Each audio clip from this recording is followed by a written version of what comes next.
Hello, it's Lance, and I'm in Nashville, Tennessee, getting ready to see Jeff Lynne's ELO.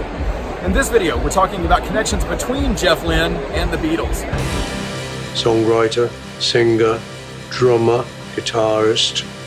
You can do it all. He's not bad at all.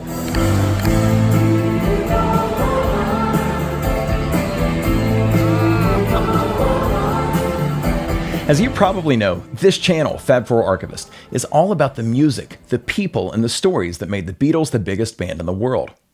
This is my second video in my Connections series. The first was about the Beatles and Tom Petty, and in this one, we're exploring the group's relationship to another traveling Wilbury. Jeff Lynne's ELO is one of the biggest selling rock acts of the 1970s, but he's been called a rip-off artist, and some think his productions are too polished, or that his work sounds dated or corny.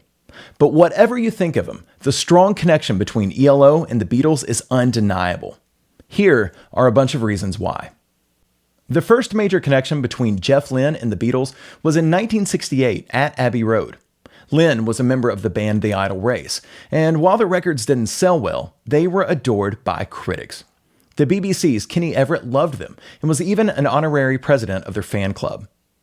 He was also close to the Beatles, and paying respect to both acts, Everett said in 1968, "The Idle Race are second to the Beatles."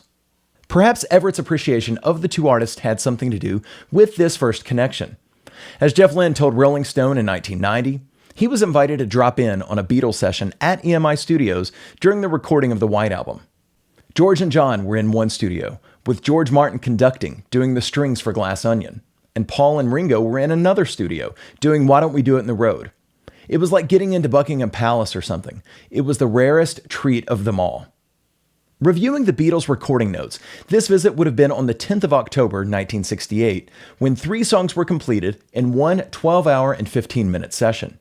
The 2 songs Lynne mentioned, plus George Harrison's Piggies. Unfortunately, I couldn't find any photographs from this particular day, but these photos from 2 days earlier add some context. I want to note a beautiful little coincidence here. ELO's sound is often associated with the strings on I'm the Walrus, and Jeff Lynne was actually in studio when the strings were recorded for a song that references Walrus, including an intentional musical homage.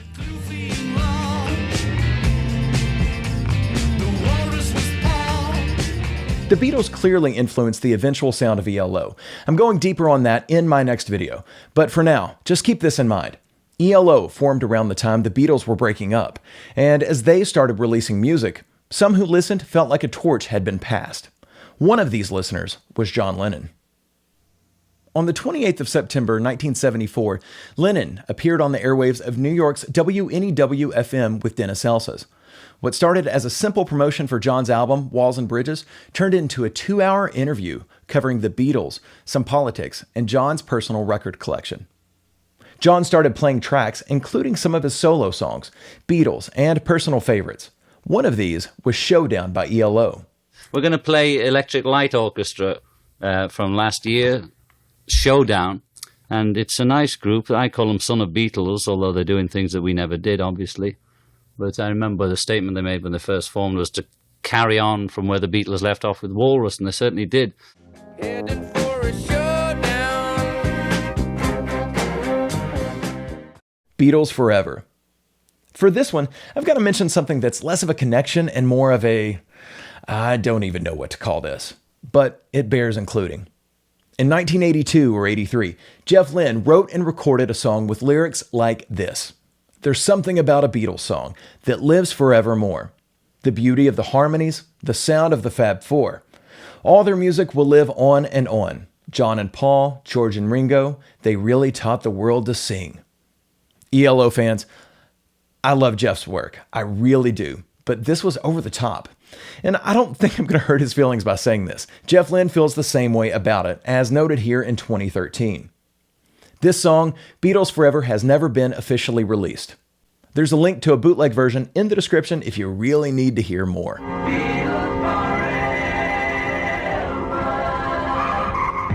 Besides John Lennon's affinity for ELO, the other 3 Beatles would go on to work with Jeff Lynne directly in their solo careers. Cloud 9 was a top 10 album, and its lead-off single, Got My Mind Set on You, became a number 1.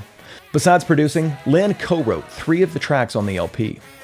This experience directly led to the formation of the Traveling Wilburys, which we'll discuss after talking about Jeff Lynne producing 2 more Beatles. Jeff linked up with Ringo Starr to produce the drummer's take on the Lennon-McCartney tune I Call Your Name. The cover, recover, is it a cover if he also played on the original? Anyway, this performance wasn't quite a hit, but the video's awesome. It features Ringo with Jeff Lynne, plus Wilbury brothers Tom Petty and Jim Keltner. Lynne and Starr teamed up again a short while later, and Jeff produced a few tracks on 1992's Time Takes Time LP, including a personal favorite, Don't Go Where the Road Don't Go. Check out the ELO-inspired cellos throughout this track.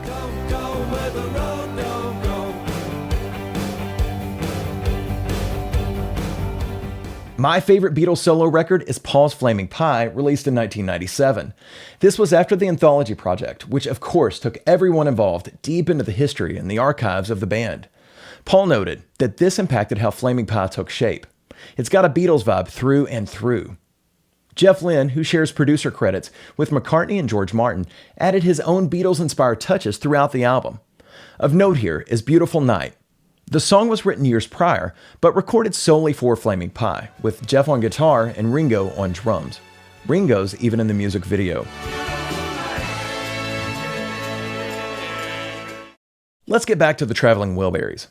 Months after George Harrison's Cloud 9 was in stores in 1987, Harrison's record label pushed him for another song to act as a B-side to the album's final single, This Is Love. Over a dinner in Los Angeles in April 1988, George brought up the topic to Jeff Lynne and Roy Orbison, who were working on the album Mystery Girl together.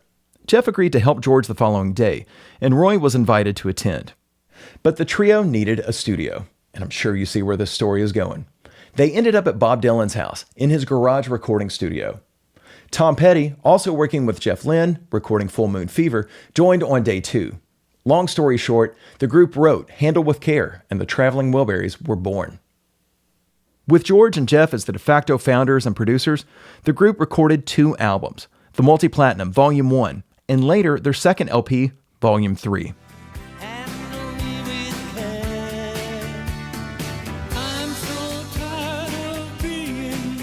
6, producing the Beatles.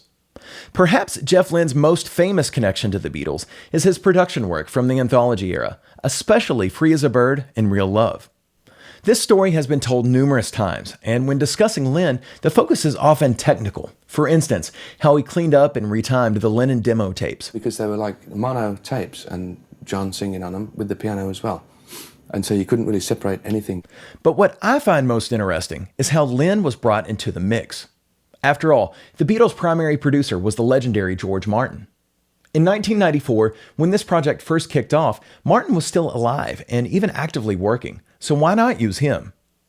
McCartney said at the time, "I was saying, well, George Martin is doing the Anthology. If his ears are good enough for that?" But George Harrison was saying, "No, that's all stuff we know about. It's stuff that's mixed and done. He is the man for that. But if we're making a new record, we've got to have someone with immaculate ears." George Martin's thing, he'll tell you himself, is that his hearing's not as good as it was, and that's why he's getting out of production. So that's how it split, and he didn't mind. As for Martin, he was indeed struggling with progressive hearing loss. I first became aware of something wrong in the 70s. But a few years after Anthology, Martin was asked about this directly by Ken Sharp.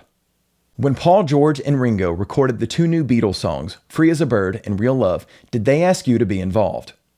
I kind of told them I wasn't too happy putting them together with the Dead John. I've got nothing wrong with Dead John, but the idea of having Dead John with live Paul and Ringo and George to form a group, it didn't appeal to me too much. I think I might have done it if they asked me, but they didn't. Author Peter Doggett wrote that Lynne's involvement was due to George Harrison's insistence. Harrison effectively issued an ultimatum. Either they hired Jeff Lynne as the producer, or he wasn't taking part. And Starkey backed him. McCartney was concerned that Lynne would automatically favor Harrison's views over his own, but he reluctantly agreed.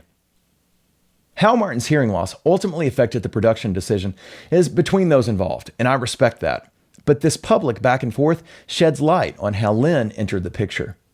Nevertheless, by loving the Beatles, Lynne, of course, loved and admired Martin's role, and he was honored to be in that position with the remaining Beatles. To produce the Beatles was just like, never ever dreamed that would ever happen. We sat and listened to these tales of like the Beatles, and all the things you ever wanted to know, so I was just thrilled to bits with that.